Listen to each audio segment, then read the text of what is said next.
बहुत सारे ऐसे हैं जो गुनाह करना नहीं चाहते, लेकिन इसके बाद भी गुनाह के दलदल में फंस जाते हैं।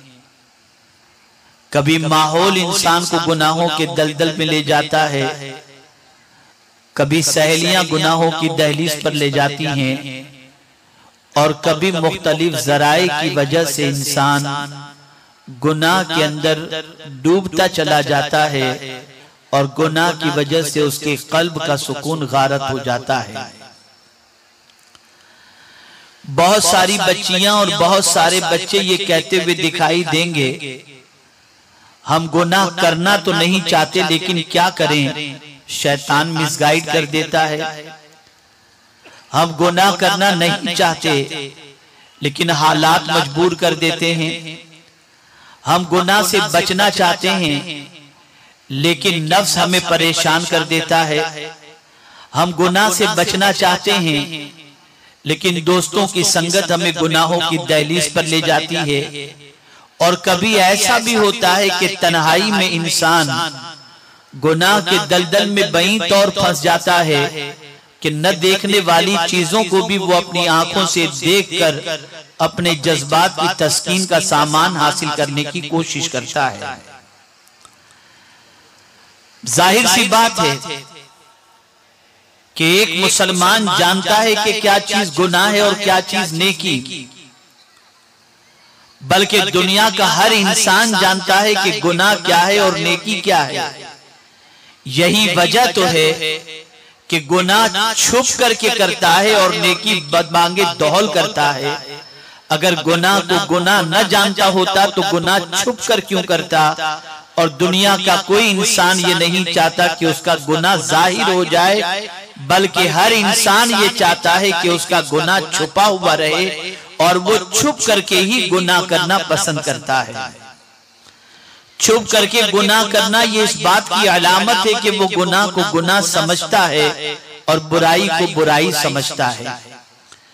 बहुत सारे गुनाह ऐसे हैं जिसके एवज के अंदर इंसान दुनिया में भी तबाह होता है और आखिरत में भी तबाह होगा। बहुत सारे गुनाह ऐसे हैं जिसकी वजह से इंसान के चेहरे की रौनक खत्म हो जाती है। बहुत सारे गुनाह ऐसे हैं जिसकी वजह से उसके रिस्क में तंगी पैदा हो जाती है।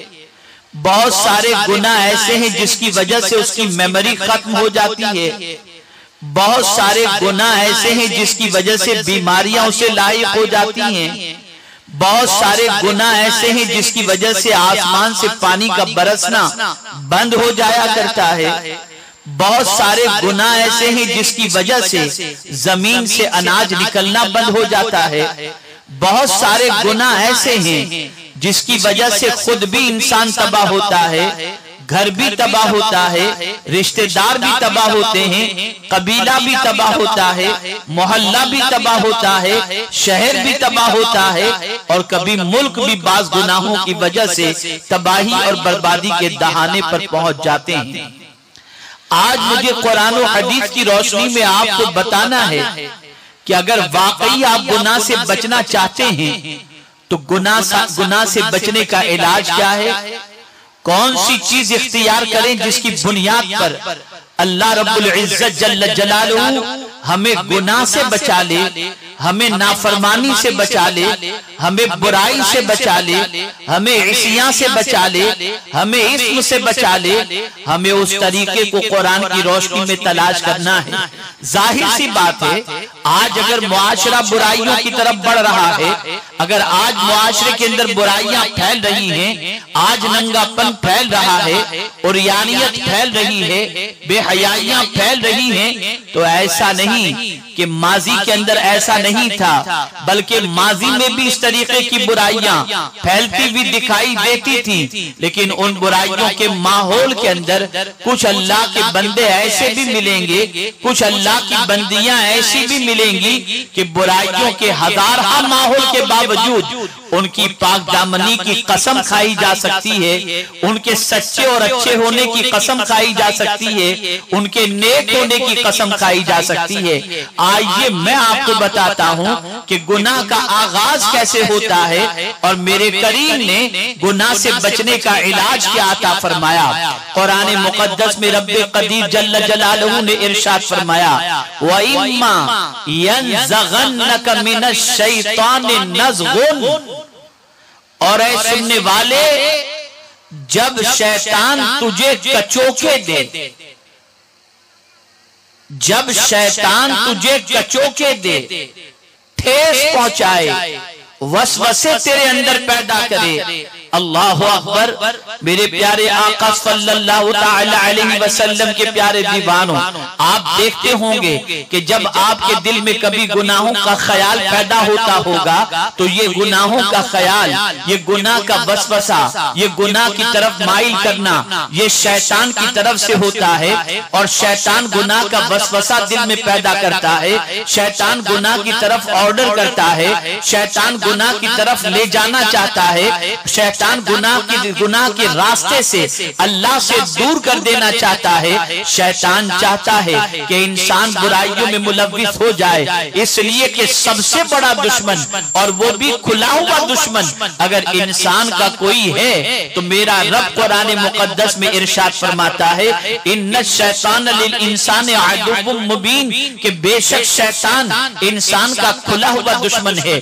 आप अलर्ट हो जाएं, आप होशियार हो जाएं। जब कभी आपके दिल में कोई गुनाह का ख्याल पैदा हो, जब कभी आपके दिल में गुनाह का कोई वसवसा पैदा हो, जब कभी आपके दिल के अंदर गुनाह के सिलसिले में कोई जज्बा पैदा हो, तो आप उसी मौके पर क्या करें। मेरे करीम ने ऐसा नहीं कि गुनाह के हवाले से इंसान के दिल में वसवसा पैदा हो और कुरान के जरिए अल्लाह ने किसी तकलीफ का इलाज न बताया हो। मेरे करीम ने फरमाया, जब शैतान तुम्हें कचोके दे, शैतान तुम्हारे अंदर कुछ वसवसे पैदा करे, फस्तईज़ बिल्लाह, अल्लाह की पनाह मांग लो। और जब तुम अल्लाह की पनाह मांगोगे तो मेरे करीम की शान ये है, अगर वो फरमाए कि अल्लाह की पनाह मांगो, तो जब बंदा अल्लाह की पनाह मांगता है तो मेरा मौला उसे पनाह अता फरमा दिया करता है। यहां से ये बात वाज़े तौर पर समझ में आई कि ये नहीं कि आप शैतान के बहकावे में आने के बाद गुनाह के दलदल में फंस जाएं और उसके बाद सर पीटते रहें। मैं ये नहीं करना चाहता था लेकिन हो गया, मैं इससे बचना चाहता था लेकिन नहीं बच सका, मैं इससे अपने दामन को बचाना चाहता था नहीं बचा सका। नहीं नहीं, परवरदिगार जल्ल जलालहू ने ये हीले बहाने करने के हवाले से नहीं फरमाया। फरमाया जब तुम्हारे दिल में गुनाह का वसवसा पैदा हो, जब तुम्हारे दिल में गुनाह का ख्याल पैदा हो, जब शैतान तुम्हें कचोके दे, जब तुम्हें एहसास हो जाए कि कदम डगमगा रहे हैं, फिसल रहे हैं, उसी मौके पर तुम पढ़ लो, अऊज़ु बिल्लाहि मिनश शैतानिर रजीम, ऐ अल्लाह मैं तेरी पनाह मांगता हूँ शैतान मरदूद से। इधर तुम पनाह मांगोगे, इधर तुम्हारे कदम गुनाह की तरफ बढ़ने से रुकते चले जाएंगे। मेरे प्यारे आका सल्लल्लाहु ताला अलैहि वसल्लम के प्यारे दीवानों, आप अंदाजा लगाएं कुरान मुकद्दस में अल्लाह अज़्ज़ व जल्ल ने अपने प्यारे हबीब सल्लल्लाहु अलैहि वसल्लम से और दिगर अंबिया किराम अलैहिमुस्सलातु वस्सलाम की हयात तैयबा का मुताला करें तो उनकी जिंदगी में भी अल्लाह की पनाह का तसव्वुर मिलता है, अल्लाह की पनाह मांगने का जज्बा मिलता है।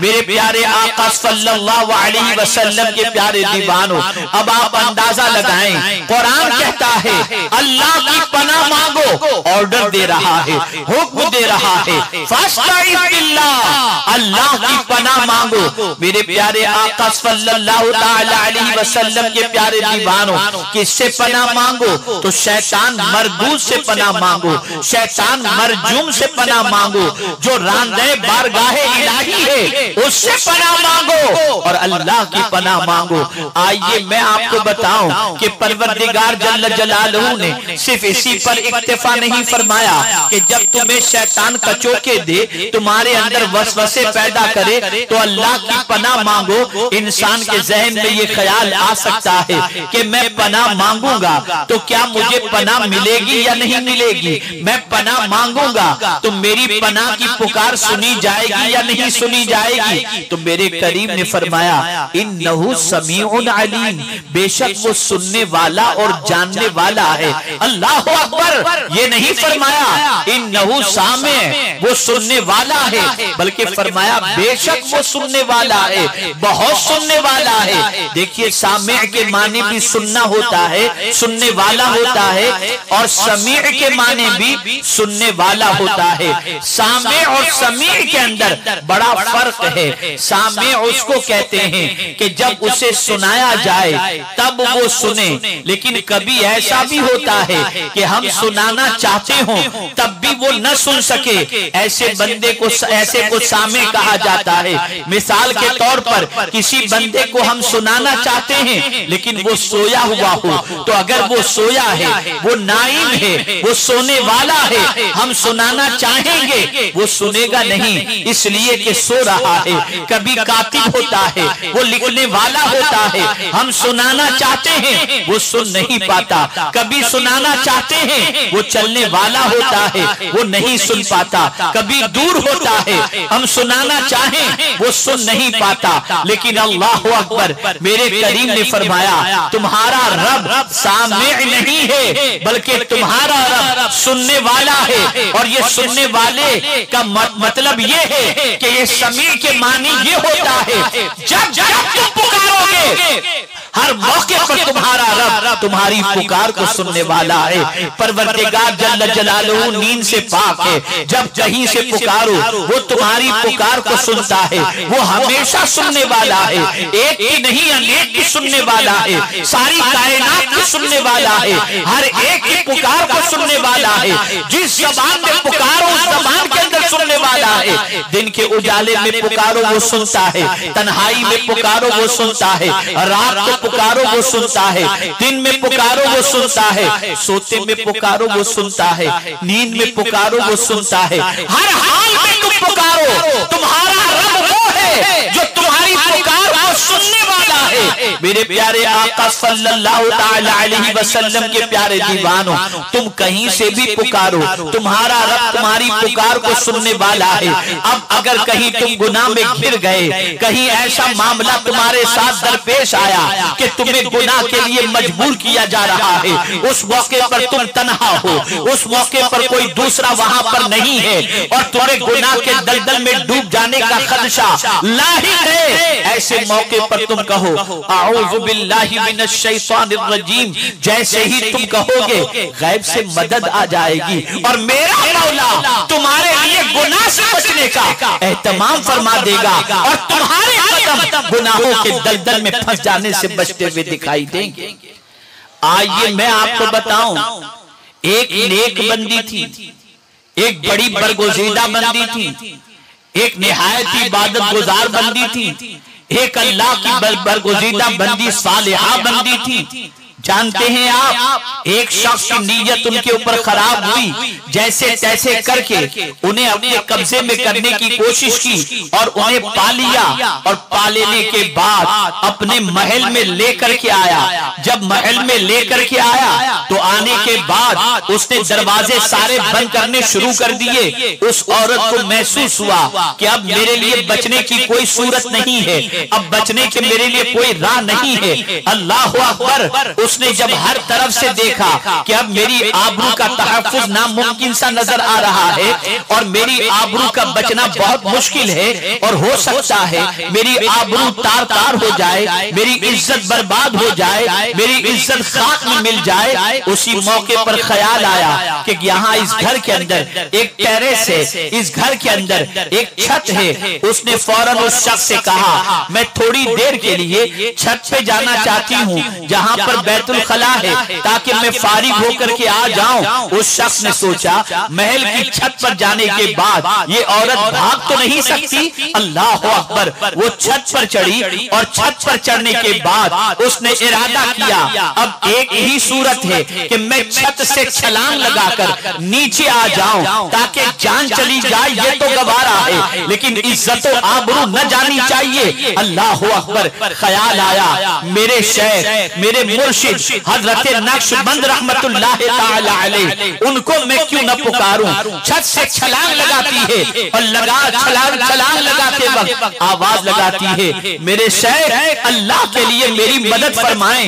ये कहते हुए छत से छलांग लगाई, जैसे ही नीचे आती है तो क्या देखती है अपने शेख के हाथों में वो मौजूद है। अल्लाह अकबर, हजरत नक्शबंद रहमतुल्लाह ताला अलैह से पूछती है हजरत आप इतना तवील सफर करके यहाँ कैसे पहुंचे। फरमाया तू छत से चली थी, मैं वहां से चला था और अल्लाह के फजल से मैंने तुझे अपने दामन में पनाह अता फरमा दी।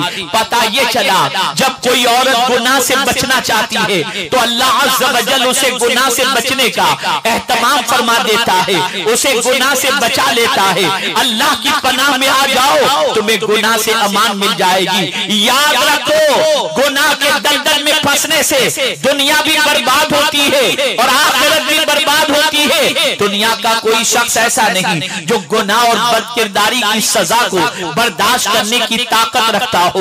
दुनिया का कोई शख्स ऐसा नहीं जो अल्लाह की नाफरमानी के अज़ाब को बर्दाश्त करने की ताकत रखता हो। आप जरा सोचें और अंदाजा लगाएं आज की पोजीशन ये है कि इंसान छोटे गुनाह को भी करता है, बड़े गुनाह को भी करता है। माहौल बदल रहा है, सोसाइटी बदल रही है, मुआशरा बदल रहा है और बड़ी तेजी के साथ इंसान गुनाहों की तरफ बढ़ रहा है। मैं आपसे पूछना चाहता हूँ ये गुनाह की जिंदगी कब तक रहेगी? गुनाह कब तक करोगे? जब तक तुम्हारी जवानी है उस वक्त तक तुम गुनाह की लज्जत से आशनाई और आरास्तगी हासिल करोगे, लेकिन जब जवानी खत्म होगी तो यही गुनाह तुम्हारे ज़मीर को झंझोड़ेंगे, यही गुनाह तुम्हारे चैन और सुकून को बर्बाद कर देंगे, यही गुनाह तुम्हारे दिल के अंदर बेकरारी पैदा कर देंगे, यही गुनाह तुम्हें तबाही और बर्बादी के दहाने पर पहुंचा देंगे। और उसके बाद तुम्हारा बुढ़ापा इत्मीनान से नहीं गुजरेगा,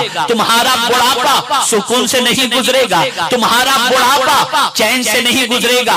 आइए मैं आपको बताऊं अल्लाह के बरगुज़ीदा बंदों का आलम क्या था और अल्लाह की बरगुज़ीदा बंदियों का आलम क्या था। वो किस तरीके से शैतान से अपनी बच्चियों को, अपने बच्चों को और अपनी बच्चियों की औलाद को शैतान से अल्लाह की पनाह में देते थे। कुरान कहता है हजरत मरियम रज़ी अल्लाह ताला अन्हा की वालिदा ने अल्लाह की बारगाह में अर्ज़ किया। कुरान कहता है व इन्नी उईज़ुहा बिका व ज़ुर्रिय्यतहा बिका मिनश शैतानिर रजीम औ कमा क़ाल।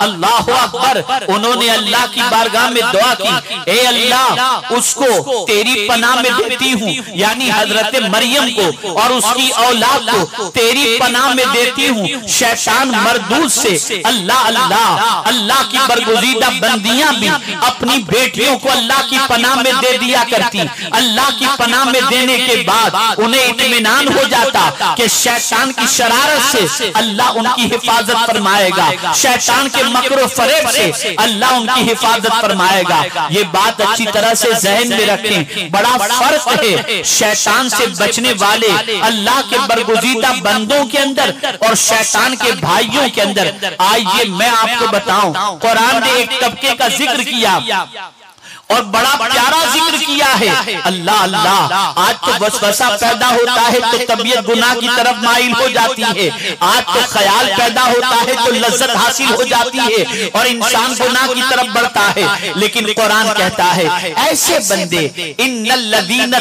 तक़ौ इज़ा मस्सहुम ताइफुम मिनश शैतान तज़क्करू फ़इज़ा हुम मुबसिरून।